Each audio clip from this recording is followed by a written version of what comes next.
बच्चा जी, हे बच्चा जी, हैं? मर्दवा चुप रहा। तो हके कैसे पता कि हमारा आवाज रहा? अब केहू केहू के आवाज में बोल देला।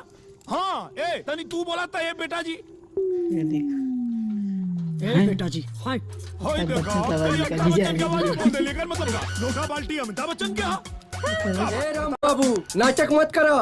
ई जौन तंतर मंतर चलत है ना, वो ठीक नहीं के होत। का ठीक नहीं होत हो? का ठीक नहीं होत? चढ़ल जत बड़ा भाई देखो। तब से कबारे पर, हाय लोटा नहीं लोटा नहीं होती, बाल्टी लिखा बाल्टी नहीं होत। अरे वाह, तोहार लोटा तोहार बल्टी, माई पुता मारत हो पलटी।